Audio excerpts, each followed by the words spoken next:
Bismillahirrahmanirrahim. Assalamualaikum warahmatullahi wabarakatuh.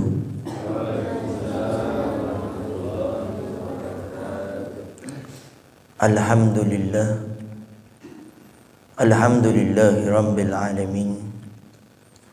Wassalatu wassalamu ala asyrafil anbiya'i wa mursalin, sayyidina wa habibina wa syafi'ina wa qurrati a'yunina wa nuri qulubina Muhammad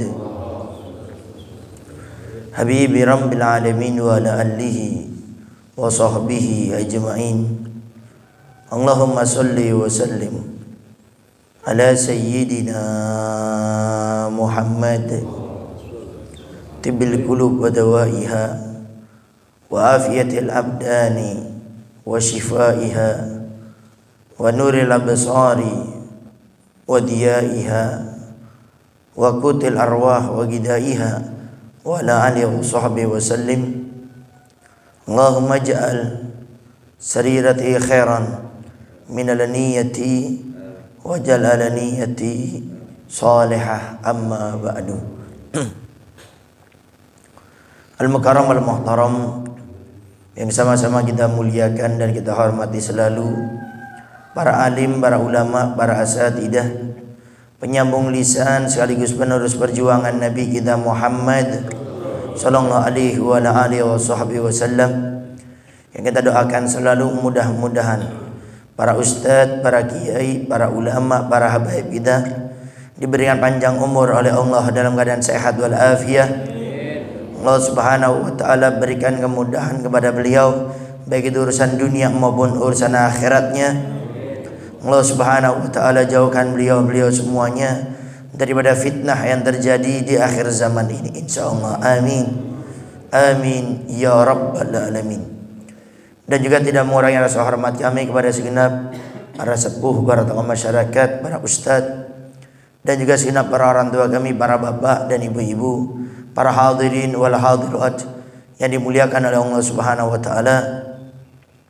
Alhamdulillah, pada subuh kali ini Allah Subhanahu wa taala masih memberikan kepada kita kemudahan sehingga kita bisa melaksanakan sholat subuh berjamaah.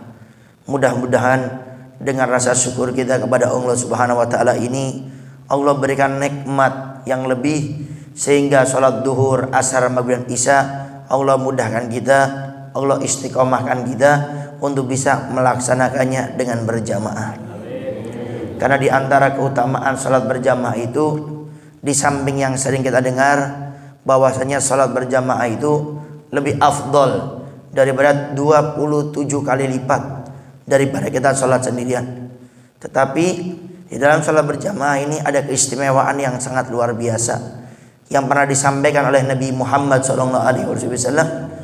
Kata Nabi, apabila seseorang sholat berjamaah, maka Allah akan melihat kepada posisi imamnya.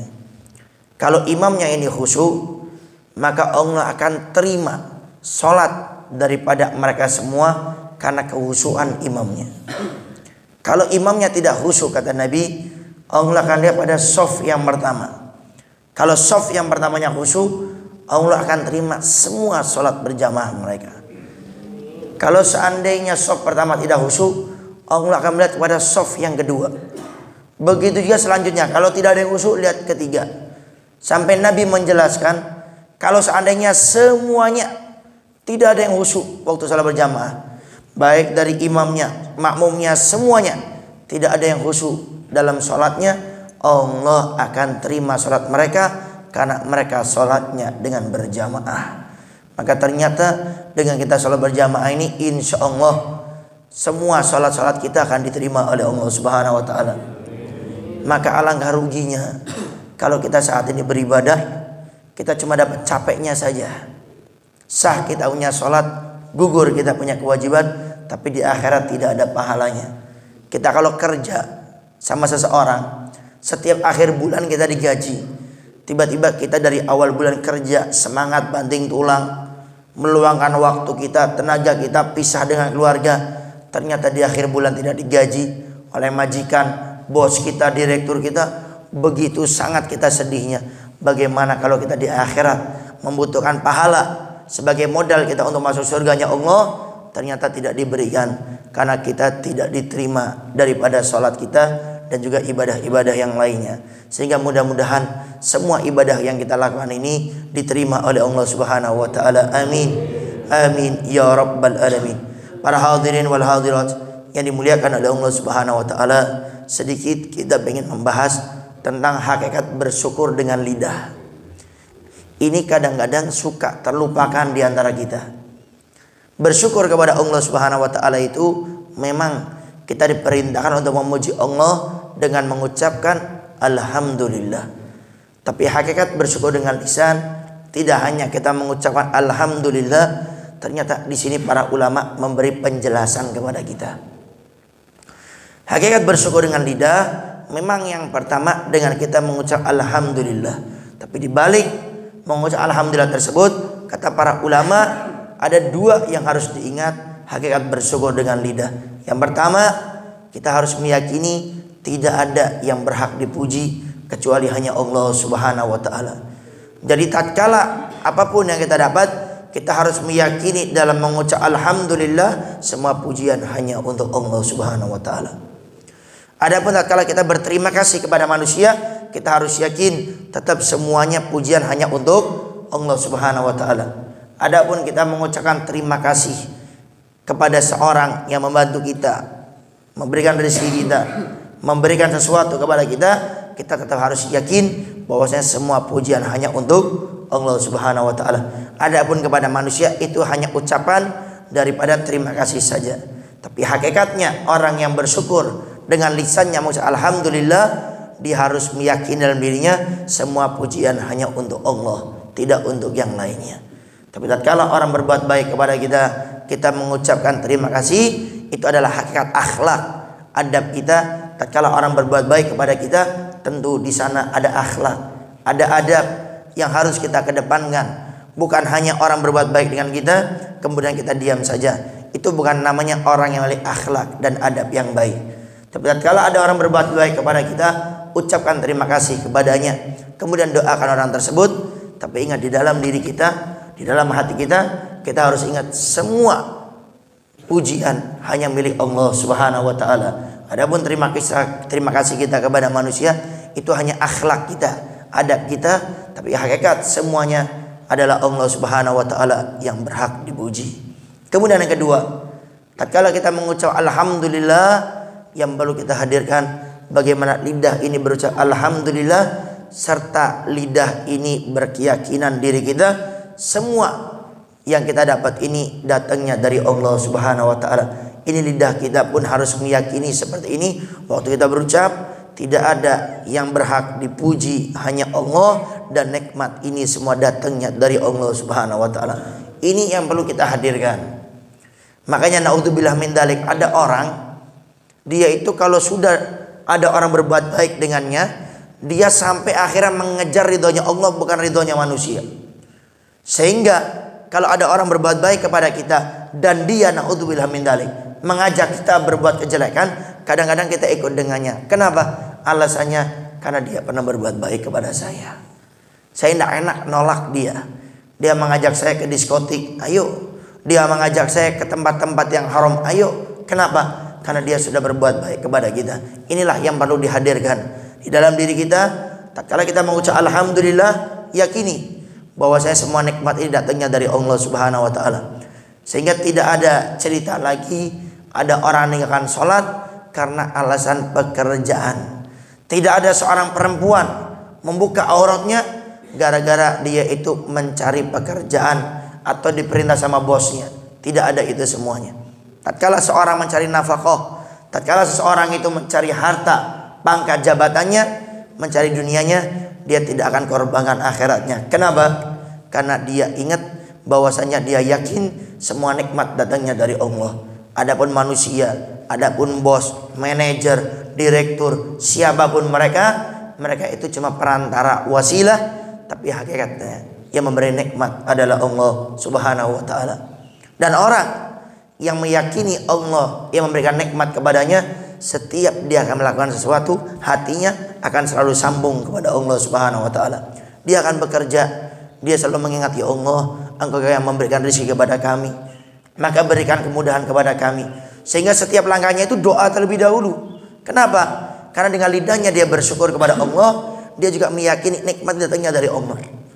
Sehingga orang yang meyakini nikmat datangnya dari Allah, tidak mungkin gara-gara mencari dunia, harta, jabatan, dia tinggalkan sholatnya, dia tinggalkan puasa di bulan Ramadan, dia sampai bermaksud kepada Allah, dia tidak akan melakukannya. Kenapa? Karena dia yakin semua nikmat datangnya dari Allah Subhanahu wa taala, dan dia yakin semua nikmat ada tanggung jawabnya.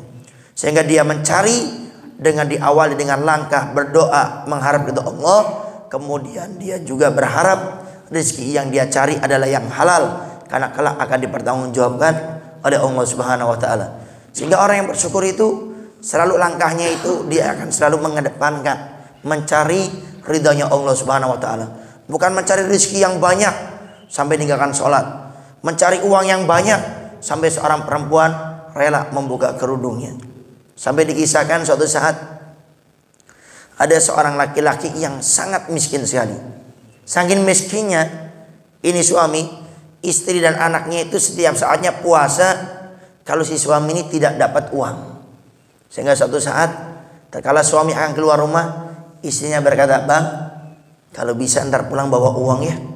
Karena kemarin kita sudah berpuasa, kita tidak makan. Kalau bisa sekarang, kalau engkau pulang tolong bawa uang." Apa yang terjadi? Tatkala suami ini keluar bekerja, nyari pekerjaan di sana, nyari pekerjaan di sana dan di sana, nggak dapat sama sekali. Dari pagi dia mencari sampai di malam hari nggak dapat. Akhirnya dia pulang ke rumah. Coba lihat, orang yang dia meyakini nikmat datangnya dari Allah, dengan lisannya dia juga meyakini semua pujian hanya untuk Allah. Tatkala akan pulang ke rumah, dia mampir ke masjid. Dia ambil air wudhu, dia sholat 2 rakaat dengan sholat hajat. Setelah sholat hajat, dia berdoa kepada Allah, "Ya Allah, Engkau perintahkan hamba untuk berusaha, kami sudah berusaha ya Allah. Engkau perintahkan kami ikhtiar memilih usaha yang halal, bukan usaha yang haram, kami sudah laksanakannya ya Allah. Tapi ya Allah, dari pagi saya mencari sampai malam hari, tidak ada pekerjaan yang hamba dapat. Sedangkan istri hamba, anak hamba menunggu rezeki darimu ya Allah. Sekarang saya bertawakal ya Allah, saya serahkan kepadamu ya Allah." Kemudian karena dia takut istrinya bertanya, akhirnya sebelum pulang ke rumah, dia ambil karung diisi batu berserta pasir di karungnya. Sehingga kalau istrinya nanya, "Bang, kita mau makan apa?" Ini di karung ini ada makanan. Sehingga suami waktu datang sampai ke rumah, akhirnya istrinya senang. Kenapa? Suaminya memikul karung. Si istri bersangka bahwasanya ini isinya beras, ini isinya makanan. Akhirnya si suami setelah meletakkan karung tersebut, si istri bertanya, "Bang, bagaimana kalau berasnya saya masak? Bagaimana kalau makanannya saya hidangkan? Anak-anak kita sudah tidur, kita akan bangunkan." Kata suami, "Tidak usah. Sudah malam. Sudah, kita istirahat saja. Kemudian anak kita biar istirahat, entar besok pagi baru kita makan." Tidur si suami istri, si anaknya. Tatkala di subuh hari, suami tatkala akan melaksanakan sholat subuh, selesai melaksanakan sholat subuh, kaget luar biasa. Ternyata di meja makannya semua makanan ada, dari nasinya, makanannya, lauknya. Sehingga suami kaget. Kemudian bertanya kepada istrinya, "Wahai istriku, seumur hidup saya sebagai suamimu tidak pernah mengajarkan kamu untuk mencuri, tidak pernah mengajarkan kamu untuk mengambil hak yang bukan hak kita." Si istri bingung, "Bang, kok ngomongnya kayak gitu? Ini makanan dari mana? Kok banyak sekali?" Istrinya malah bingung, "Loh Bang, bukannya ini makanan yang ada di karung tadi? Saya cuma mengeluarkan berasnya, saya masak. Kemudian lauk-lauknya saya keluarkan dari karung tadi." Meneteslah air mata si suami, sujud syukur kepada Allah Subhanahu wa taala. Ternyata karung yang diisi batu, yang diisi pasir, berubah semuanya menjadi beras dan menjadi lauk pauk. Inilah orang yang bersyukur kepada Allah Subhanahu wa taala dengan lisannya, kemudian dia meyakini semua nikmat datangnya dari Allah. Manusia hanya perantara dan dia tidak meninggalkan kewajiban kepada Allah, bermaksud kepadanya hanya gara-gara mencari pekerjaan. Para hadirin wal hadirat yang dimuliakan oleh Allah Subhanahu wa taala, mungkin itu saja yang bisa Al-Fakir sampaikan. Intinya, ayo mulai saat ini hadirkan rasa syukur kita kepada Allah. Setiap dapat nikmat ucapkan alhamdulillah. Sampai Nabi mengajar kepada kita, bangun tidur kita diajari Nabi untuk bersyukur kepada Allah. Sampai kita bangun tidur disunahkan membaca doa alhamdulillahilladzi ahyana ba'dama amatana wa ilaihin nusyur. Rasa syukur Nabi ajarkan pertama kali kita membuka mata. Alhamdulillah, segala puji bagi Allah, bersyukur kepada Allah. Alhamdulillah alladzi ahyana, yang telah menghidupkan kami, ba'dama amatana, setelah Allah matikan kami, wa ilaihin nusyur, dan kepada Allah kami akan kembali, kepada Allah kami akan dibangkitkan. Sehingga ayo mulai saat ini hadirkan rasa syukur kita kepada Allah. Semua nikmat datangnya dari Allah, dan yang hanya berhak dipuji hanya Allah. Memuji manusia hanya akhlak sopan santun kita kepadanya. Kemudian rasa syukur kita yakin semua nikmat datangnya dari Allah, sehingga tidak akan gara-gara pekerjaan, tidak akan gara-gara mencari dunia, pangkat jabatan, sampai kita tinggalkan sholat 5 waktu, kita tinggalkan puasa Ramadan, kita tinggalkan kewajiban, apalagi sampai bermaksiat kepada Allah Subhanahu wa taala, apalagi sampai berurusan dengan bank-bank riba, apalagi meminjam dengan daripada rentenir. Itu saja yang bisa Al-Fakir sampaikan. Kurang lebihnya Al-Fakir minta maaf dan mohon doanya selalu. Mudah-mudahan Allah Subhanahu wa taala memudahkan lisan kita untuk selalu bersyukur kepada Allah Subhanahu wa taala dan meyakini semua nikmat datangnya dari Allah, dan jangan sampai gara-gara kita mencari pekerjaan akhirnya sampai kita tidak bersyukur kepada Allah, sampai meninggalkan kewajiban dan melakukan yang haram. Itu saja yang bisa Al-Fakir sampaikan. Kurang lebihnya Al-Fakir minta maaf dan mohon doanya selalu. Akhirul kalam, assalamualaikum warahmatullahi wabarakatuh.